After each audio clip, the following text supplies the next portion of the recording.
What is going on, everyone out there? DSP here, and welcome to another edition of the Hateful Truth video game review series, where you can get maximum truth and minimum bullshit.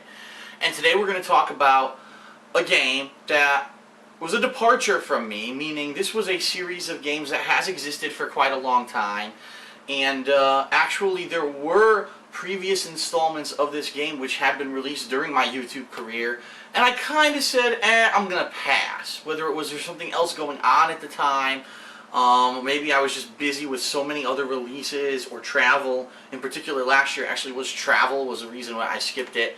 And so this year, it actually almost yet again got overlooked because it came out again during a week when there were multiple retail releases, some of which I felt people would want to see over this game. But eventually, after having this backlog of games, I started working on it and breaking it down, and eventually I did finally get to play this game. And let me tell you, I'm happy I did, because not only did I enjoy it, but it's now opened me up completely to this line of games that's been around for a while, and I now understand why there's such a dedicated fan base for it. So the game that we're talking about today is Yakuza Dead Souls, okay? Now right off the bat, when I announced that I was going to play Yakuza Dead Souls, a lot of people were kind of apprehensive about the idea. They said that the series really of Yakuza has 4 major installments, and that Yakuza Dead Souls was more of a departure from what the regular series was about. The regular series of Yakuza is always centered around rival gangs in Japan, their rise and fall to power, them, how they fight with each other, and these long arcing storylines between these characters. Well, Yakuza Dead Souls does actually rejoin some of the people who've been involved in this Yakuza scene for quite some time. In fact, all 4 of the main characters of Yakuza Dead Souls are from previous Yakuza games, but it brings it into a future scenario where what would happen if there was a zombie outbreak in Tokyo, and how would these gangsters from this previous line of games deal with the series. So it is way different. They've never dealt with like a fantasy-like setting, atmosphere like this before. It's always been a very, realistic kind of a thing. So this is way different for the series. And I think a lot of people were afraid that if I played this game, I would judge the whole series off of this game, and I think a lot of people thought I was going to judge it negatively. Well, I'm happy to say that after playing Yakuza Dead Souls, I had a blast. I think the game was a lot of fun, and I'm actually now kind of interested, possibly in the future, maybe checking out some of the other Yakuza games, or at the very least, if new ones come out, I'll be checking them out. So Yakuza Dead Souls follows 4 characters, all of which, as I said, have been from previous Yakuza games. You've got your main character, who's basically been the protagonist since the first game. You've got Goro Majima, who is also from the first game, but has been a major staple of all the Yakuza games. You've got Ryuji Goda, who actually was like the main, I guess he was supposed to be the main antagonist of Yakuza 2. Again, if I'm wrong, don't quote me on this, because I haven't played these previous games. I'm just kind of going off of knowledge of what I got from the game, and also I took a quick look at Wikipedia before I did this review. And then finally, I believe Akiyama was one of the major characters from Yakuza 4. So you've got a flavor of everything. Guys from the original game, guy from Part 2, and a guy from Part 4. And what Yakuza Dead Souls does, it's in 5 separate chapters, breaks up the story of these 4 guys, what's happened to them since the previous, Yakuza games that they've showed up in, and some of them have had drastic changes in their life. For example, Ryuji Goda actually isn't even a gangster anymore. He's retired from being a gangster, but when this zombie outbreak happens, he finds himself thrown back into the situation, and is now interacting with his former, rivals and his nemesis from previous Yakuza games. So, Yakuza Dead Souls does have multiple modes, okay? There's obviously the main campaign, which is the main attraction of the game, but there's also a couple other modes. I'm not really going to talk much about them, but I will mention them here because I know they exist. There is like almost like a challenge mode where it's an endless battle, where it's just wave after wave of enemies, and that could be interesting if you're looking for some replayability in the game. There's also a mode called Dead Souls mode that's unlocked after you beat the game. But ideally, the meat of the game, what everyone's going to be focusing on when you get this game, is the campaign. And as I said, the campaign, pretty interesting. I don't know if this is supposed to be like a what-if scenario, or if it's actually going to become mainstream canon, that this is what happened in the Yakuza universe. And I don't want to give too many spoilers away regarding the plot, because there are a couple really interesting things that go on during this game that you're like, wow, is this gonna happen to this character? This could actually significantly change what happens in the Yakuza storyline. And in fact, there are a couple characters that I guess were like recurring side characters from the previous Yakuza games that are involved in this, and some of which are affected in pretty big ways. And that's why I'm wondering if this is going to end up being mainstream or not, or if it's just like a what-if scenario, a one-off. You know what I mean? Ideally, what are you going to be doing when you play Yakuza Dead Souls? Well, you're going to have a mission-based structure where it's going to be go from point A to point B and take on basically whatever is in between you and your end goal during that period of time. At which case, when you finally do complete the mission, you are graded on a couple things, including, accuracy, how much damage you took, how many monsters you killed, how long it took you to beat that particular stage. And it's broken up that each chapter, of the first 4 chapters anyway, have 4 parts. And then the final chapter actually is pretty long, but it isn't broken down into parts. It's just one contiguous chapter. Overall, if you just play the action-based portion of Yakuza Dead Souls, which is the story portion, it's going to take you around 11 hours to beat. As the first Yakuza game I've ever played, it took me 11 hours to beat it. But the thing I think everyone always is touting about this Yakuza series is that there is a large amount of side content. There are side missions up the ass. And by doing these side missions, which basically will take you into an area of the game that you've gone into already for the campaign, but in this case it'll be refilled with zombies, refilled with things, and you have objectives like save this certain person, find this certain item, clear out this certain area so it's safe for people as Tokyo becomes more and more infected. And as you do these, you will actually get different things that'll aid you in the game, whether it's experience and you level up and you can unlock better abilities, whether it's just the speed of your movement, you can dodge around, whether it's combat abilities, whether it's the ability to hold more inventory, whether it's that you have these special charged shots that you can actually use during combat, which we'll talk about a little later, but you have the ability to level your characters up over the course of the game, and doing the side missions obviously helps you with that, but also they help you to get collectibles, and a lot of these collectibles are drops from killing semi-rare enemies. And once you get these drops, you can then use them later on to modify your weapons at a vendor, and your weapons can become far more powerful than just the base versions of those weapons. Over the course of the campaign, you get a couple mods that you'll be able to do, but you're never really able to go past the first couple levels of a weapon. But if you do the side missions, that's really where you're going to find a lot of the items and things needed in order to really level up your weapons significantly. In addition to just the side mission content, there's a lot of different mini games. There's karaoke, there's golf, there's all kinds of gambling at the casino. And from what everyone's told me, and the reason I say this, what everyone's told me, is because when I played the campaign was long enough for me and interesting enough for me that I really never wanted to depart from it and go do side content for hours on end. Now I can understand for someone who buys the game and wants to get maximum value out of it, this is a significant amount of added content. Doesn't necessarily add massively to the overall presence of the game. Not really, but it's nice to know that there's additional gameplay, there's side missions that can help you during the campaign, there's some fun mini games in there that could take hours and hours and add up to the overall experience of the game. So although most people say that this game can be beaten within, say, 10, 11 hours, if you actually do all the side content, it could probably take you 20 hours or more by all reports. So that's pretty neat. The combat of Yakuza Dead Souls. And unfortunately, it's kind of where a major portion of where it shines, but also a part of where the game kind of fails a little bit.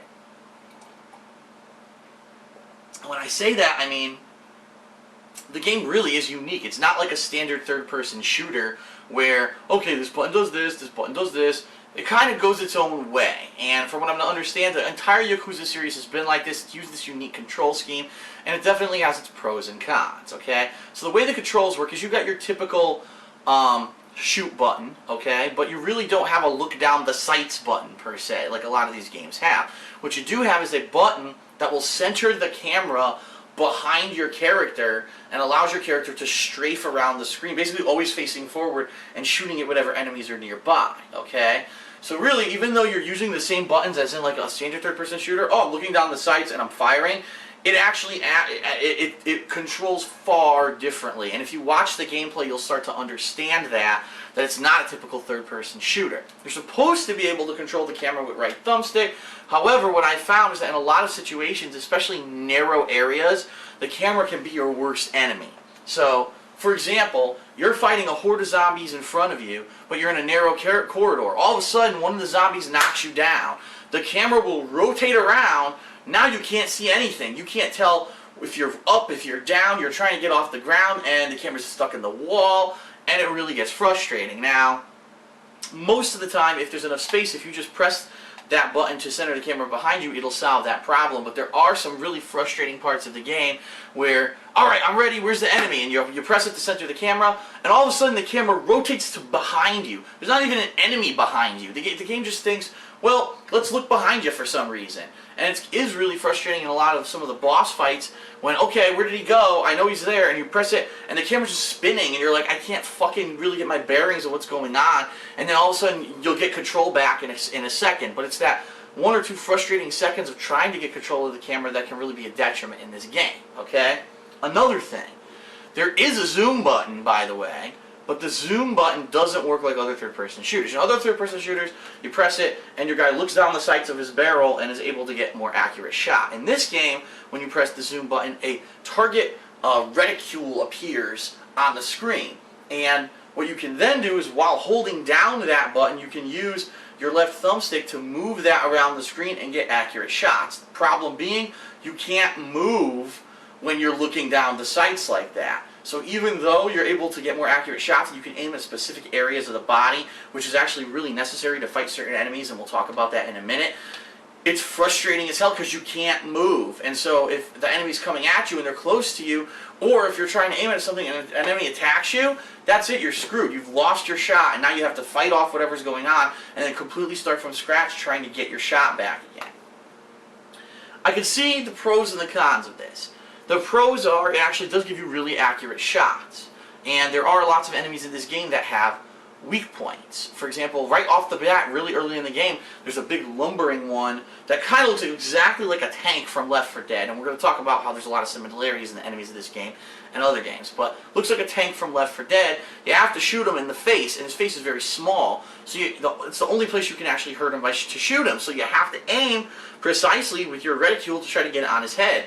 Problem is, he's walking towards you, and he actually has attacks that are like long-reaching attacks. So it's kind of frustrating. You're trying to kill him, can't kill him because he's attacking you, and then you have to totally move and then re-aim. You can't aim on the fly and hit his face. You have to run away a certain distance, then try to stop in place and use that zoom button to aim in on his face again. And it can really get annoying and repetitive, especially with some of the later on enemies. There's a boss or two that have weak points you have to shoot, and it can be really frustrating when you're trying to shoot it and you just can't because you can't. You just wish you could move a little bit, and you just can't. It is kind of frustrating in that regards. So between the fact that the zoom system makes you unable to move and the fact that the camera sometimes screws up and you can't really get control of it, there are some control issues with this game. From all reports, from what all my fans have been telling me, every Yakuza game has been like that, and that's kind of like the one complaint that most of the fans of the series has, is that they've always had this kind of control problems, and they've never really been able to get a grasp on it and fix it.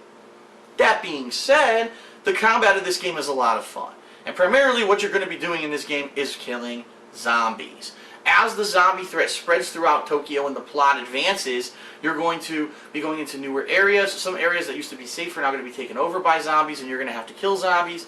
And there are many different types of zombies. Let's talk about them and some of the odd similarities of these zombies to other games. So, for example, you've got your regular zombie.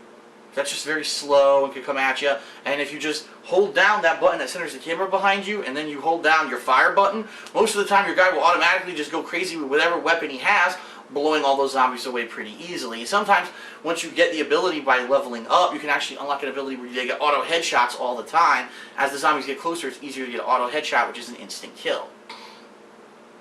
And each character is interesting because they have different guns that they can use. So the first character, Akiyama, is a handgun master.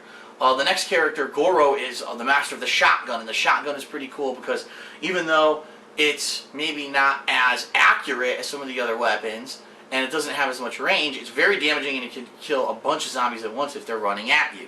The third character, Goda, has a chain gun as an arm, so it's kind of like a throwback to Barrett from Final Fantasy VII. And then the last character, who is the staple character of the series, has a sniper rifle but also an assault rifle, so he's a master of rifles. So each character has their own unique twist to their gameplay, and you really get used to their unique weapons, and it's a lot of fun to play through these different play styles. Primarily, you'll be blowing up just generic zombies that'll be coming at you. As the game progresses, there are some harder generic zombies, ones that not only try to grab you, but maybe they run into a shoulder rush and knock you down, and now you have to get back up before you can fight. There are rare zombies, and what these are kind of like the special zombies, and I'm going to draw some serious comparisons here to Left 4 Dead, because a lot of these characters seem to be ripped straight out of Left 4 Dead. So you've got what they call in this game, I think they call her the Crybaby, but she seems to be very similar to, say, a witch in Left 4 Dead. The difference is in this game, the witch doesn't actually, well, I say the witch, the Crybaby doesn't attack you. What she does is she just screams and summons hordes of zombies to come at you. And so the goal here is to try to kill her quickly so she doesn't keep yelling and summoning more generic zombies. Like I said, there's guys called meatheads. They look exactly like the tanks from Left 4 Dead. They're very similar in the way that they fight, except that they're not as powerful. Their weak point is shooting them in the face, and they're very slow and lumbering, but their attacks are very damaging and powerful.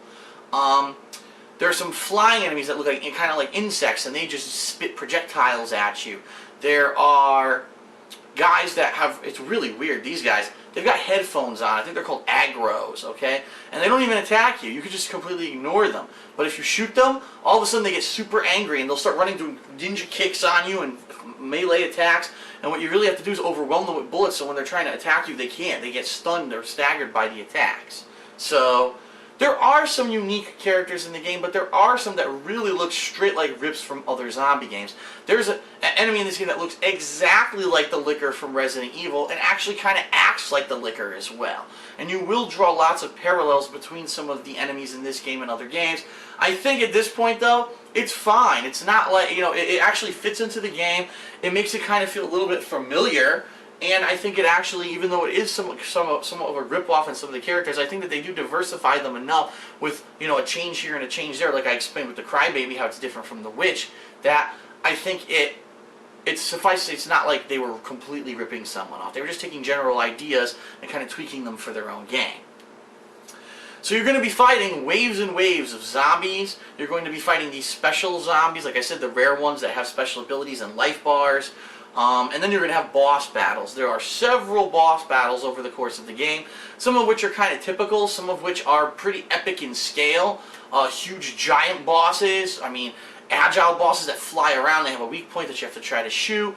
Everything you can think of, okay? And I think the boss battles are some of where the game shines a lot, because it's like, wow, this is epic. I feel like I'm really taking on a powerful enemy, and it's a lot more traditional of the old Japanese games where at the end of a stage you have a boss fight. It's more traditional in that sense, and I definitely enjoyed those boss fights.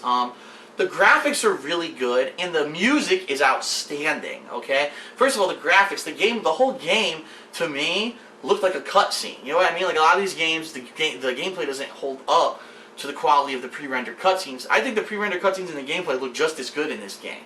So in that case, I think it looked really, really good. The music is outstanding. They have a sorted selection of like Japanese rock style music. It's kind of reminded me of the music from Dynasty Warriors that I played last year. But it was really fun. It was interesting. The music picks up at the right places. Always some catchy tunes going on, and it really adds to the epicness and the fun of these, oh, zombies are coming, instead of the, oh no, horror, you know, the horror music that they play in a lot of other games. Oh, and the stupid symphonic scores and stuff that they play in games like Resident Evil. Here it's all about rock, and the rock music I think really kind of supports what's going on.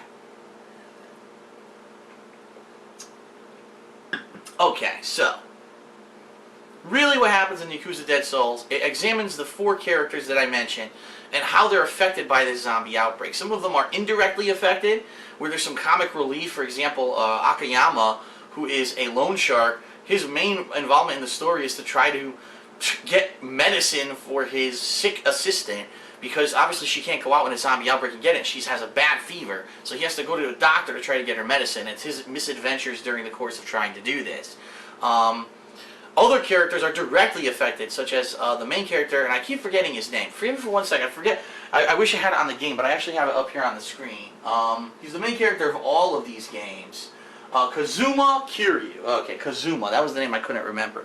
And he, actually, his niece, or I guess adopted daughter, I don't know because I haven't played the previous Yakuza games, it wasn't abundantly clear, but this girl who he's responsible for gets kidnapped, and he has to save her during the course of this whole zombie thing that's going on in Tokyo. And it's pretty crazy that it happens at that same time, but it actually ends up being directly related later on. Goda, who's actually retired from the Yakuza, now is forced to take up arms again to try to save the innocent people of the city.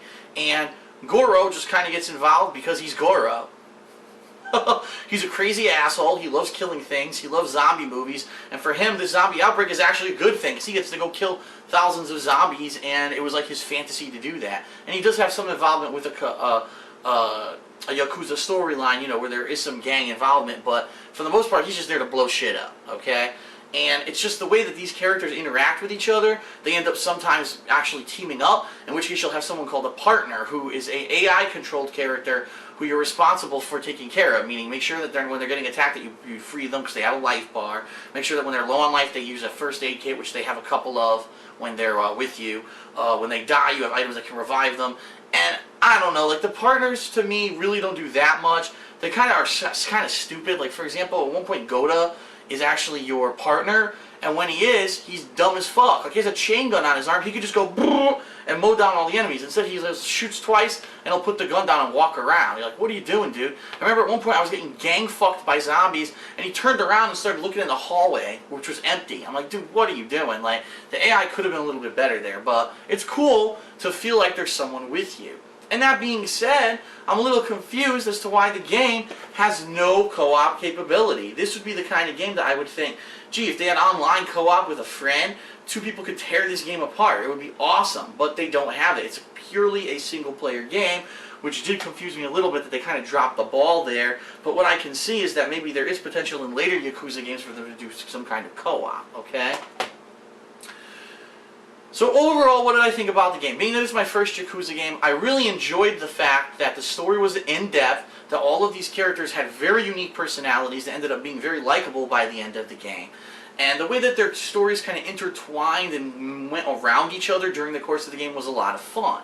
I can definitely tell that if you had played the previous Yakuza games, you would have gotten more out of this game. Like, you would have said, oh, that's cool, that my favorite character from this past game, here's what happened to him, and here's this and that. There's actually a lot of backstory that ties into this game that I really didn't understand, because obviously I hadn't played those games.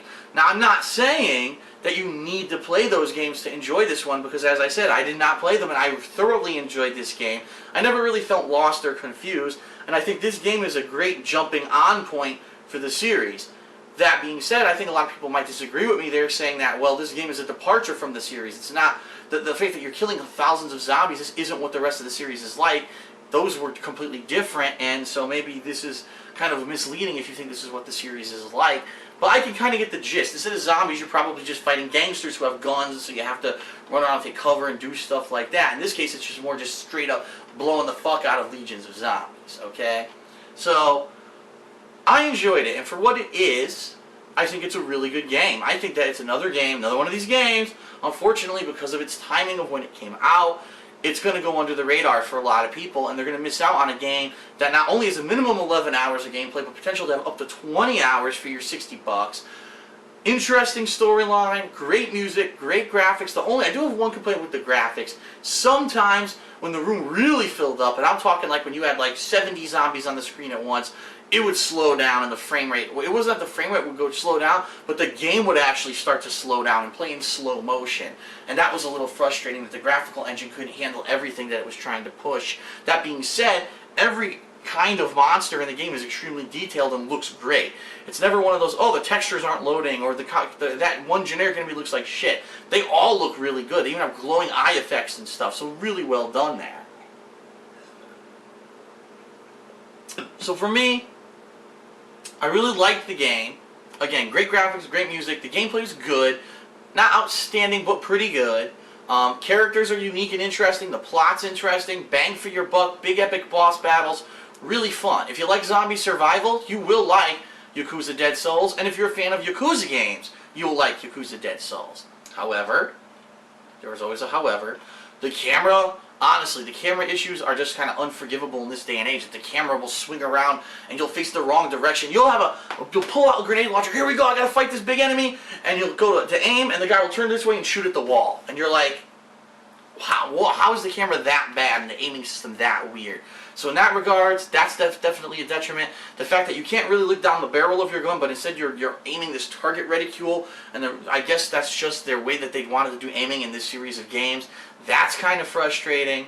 You know, and also the frame rate issues. Those things are very frustrating. But all being said, this is a pretty good game. I would say it's not an amazingly great game. It's not a Game of the Year contender, but it actually is one of my favorite games this year so far. So, Yakuza Dead Souls, a pretty fun zombie horror game with a Yakuza twist. It's kind of like bringing characters from one of your most beloved series and just throwing zombies at them. You know what I mean? I mean, any game could do this. You could have Uncharted with zombies. You know what I mean? And this is what they kind of do with Yakuza. Take an existing line, throw it into a zombie apocalypse, and see how it goes. I think it's a success. I think they did a pretty damn good job. So I'm going to give Yakuza Dead Souls a 7.75 out of 10. I feel that if the camera issues were fixed and the aiming was a little bit easier, the game could have been great. It probably would have been an 8.5 or a 9, honestly, if those issues didn't exist. But since combat is primarily what you're doing in this game, and those things are really annoying and happen all the time, I have to take that into account, so I'd give it a 7.75. Definitely check it out if you haven't. It's a PS3 exclusive, by the way, so if you have a PS3, you have no excuse not to check it out. It's definitely one of the best, you know, games that I've played in a while, especially when it comes to the zombie genre. You know, we just played Resident Evil Operation Raccoon City, and that game fucking sucked dick. This game's a lot better than that. Definitely check this out, okay? Alright, so that's it for the Hateful Truth video game review on Yakuza Dead Souls. Hope you enjoyed it. Hope it was informative. Hope that you feel I gave you a maximum truth with minimum bullshit. And I will see you next time. Thanks.